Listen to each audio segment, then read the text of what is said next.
കൃഷ്ണ ജ്യോതിഷാലയത്തിലേക്ക് അവർക്കും സ്വാഗതം. ഞാൻ ജ്യോത്സ്യം വിജയമുട്ടു. ബുധന്റെ രാശി മാറ്റത്തെ പറ്റിയാണ് പറയുന്നത്. ബുധൻ ഇപ്പോൾ സഞ്ചരിച്ചുകൊണ്ടിരിക്കുന്നത് മിഥുനക്കൂറിലാണ്. മിഥുനക്കൂറ് എന്ന് പറയുമ്പോൾ സ്വക്ഷേത്രമാണ്. സ്വക്ഷേത്രത്തിൽ നിന്ന് മാറി കർക്കടക രാശിയായിട്ടുള്ള ബുധന് ഒരു ശത്രുവുള്ളൂ, അത് ചന്ദ്രനാണ്. ചന്ദ്രൻ ക്ഷേത്രമാണ് കർക്കടകം. ശത്രു ക്ഷേത്രമായിട്ടുള്ള കർക്കടകത്തിലേക്കാണ് മാറുന്നത്.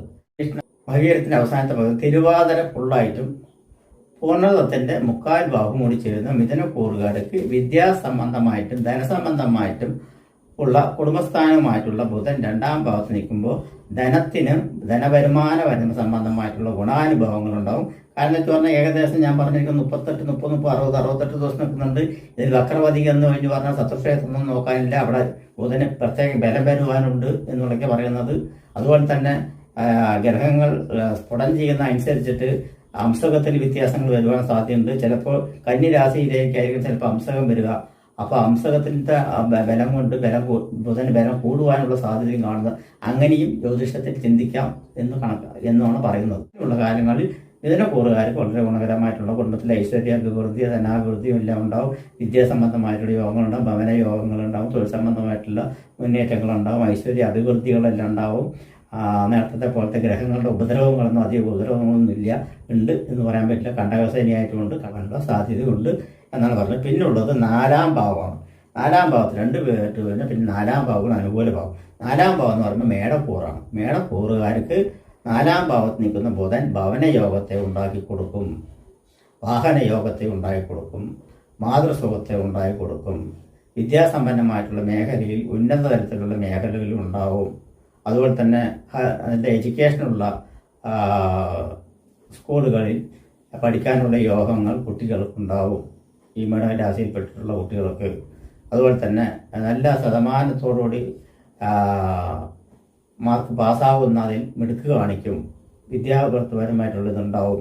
സുഖമായിട്ടുള്ള ഉറക്കം കിട്ടും, സുഖമായിട്ടുള്ള വസ്ത്രം കിട്ടും, ഇഷ്ടഭോജനം കിട്ടും, മൊത്തത്തിൽ സുഖ സംബന്ധമായിട്ടുള്ള എല്ലാവിധ ആനുകൂല്യങ്ങളും കിട്ടും എന്നാണ് മേടക്കൂറുകാർക്ക് പറഞ്ഞത്. മേടം പറയുമ്പോൾ അശ്വതി ഭരണി കാർത്തികയുടെ ആദ്യത്തെ കാൽഭാഗം കൂടി ചേരുന്നതാണ് മേടക്കൂറ്. അത് വിട്ട് കഴിഞ്ഞ് പറഞ്ഞാൽ 6-ാം ഭാവമാണ്. 4 വിട്ട് കഴിഞ്ഞാൽ പിന്നെ 6-ാം ഭാവമാണ് ഉള്ളത്. 6-ാം ഭാവം എന്ന് പറയുമ്പോൾ കുംഭക്കൂറാണ്. കുംഭക്കൂറുകാർക്ക് എന്ന് പറയുമ്പോൾ അവിട്ടത്തിൻ്റെ അവസാനത്തെ പകുതി ഭാഗവും ചതയും പൂരോരട്ടാതിയും കൂടി ചേരുന്ന നക്ഷത്രമാണ് കുംഭക്കൂറ്. കുംഭക്കൂറുകാർക്കാണെങ്കിൽ 5-ൽ വ്യാഴമുണ്ട്, 6-ൽ ബുധനുമുണ്ട്, 7 ശനി ഒഴിയുകയും ചെയ്തു. 4-ാം ഭാവത്തിൽ അനുകൂല സാധ്യതകളുടെ ഒഴിഞ്ഞു പോകാനുള്ള സാധ്യതയുണ്ട്. സങ്കടങ്ങളെല്ലാം തീർന്നു വരുവാനുള്ള സാധ്യതയുണ്ട്. അതുപോലെ കലഹങ്ങളെല്ലാം അതിനുണ്ടെങ്കിൽ അതെല്ലാം വരുത്തുവാനുള്ള സാധ്യതയുണ്ട്. രോഗാധിക്യത്തിന് കുറവ് വരുവാനുള്ള സാധ്യതയുണ്ട്. അങ്ങനെയൊക്കെ ചിന്തിച്ച് വരുമ്പോൾ കുംഭൻ രാശിക്കാർക്കും വളരെ ഗുണകരമായിട്ടുള്ള അനുഭവങ്ങൾ ബുധൻ്റെ ഈ രാശിമാറ്റം കൊണ്ട്, ഇത്രയും ദിവസത്തെ രാശിമാറ്റം കൊണ്ട് കിട്ടുമെന്നതിൽ യാതൊരുവിധ സംശയം ഇല്ല എന്ന് പറയുന്നത്.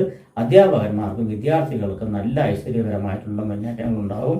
അതുപോലെ തന്നെ ഞാൻ നേരത്തെ പറഞ്ഞിരിക്കുന്ന സിവിൽ സംബന്ധമായിട്ടുള്ള പഠിക്കുന്നവർക്കെല്ലാം തടസ്സങ്ങളെല്ലാം, സിവിലിന് വല്ല തടസ്സങ്ങളുണ്ടോ, പഠിക്കാൻ തടസ്സങ്ങളുണ്ടോ, ഉന്നത വിദ്യാഭ്യാസം വല്ല തടസ്സങ്ങളുണ്ടോ, അതെല്ലാം നീങ്ങിപ്പോയി അത് നിർത്തിസ്ഥാനമാകും എന്നാണ് പറയുന്നത് കുംഭക്കൂറുകാർക്ക്.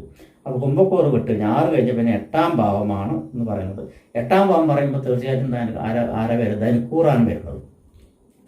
ധനുക്കൂറുകാർക്ക് 7-ാം ഭാവത്തിൽ ഇവിടെ വ്യാഴം നിൽക്കുന്നുണ്ട്. 7-ാം ഭാവത്തിൽ വ്യാഴം നിൽക്കുന്നുണ്ട്. അത് ദോഷമല്ല, ഗുണം തന്നെയാണ്.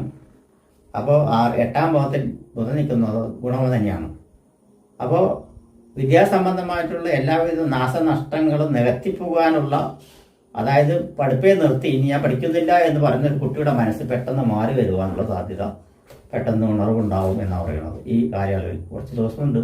അത് ബുധനെ പുറത്ത് വരയ്ക്കും പറയുകയാണെങ്കിൽ നല്ല കുറച്ച് ദിവസമുണ്ട്. കാരണം 16 ദിവസം അല്ലെങ്കിൽ 23 ദിവസത്തിനുള്ളിൽ ഒരു രാശി വിട്ട് സ്ഥലം മാറി പോകുന്ന വ്യക്തിയാണ് ബുധൻ എന്ന് പറയുന്നത്. ആ ബുധൻ കുറച്ച് ദിവസം നിൽക്കാന്ന് വെച്ച് പറഞ്ഞാൽ അത്ഭുതം തന്നെയാണ്.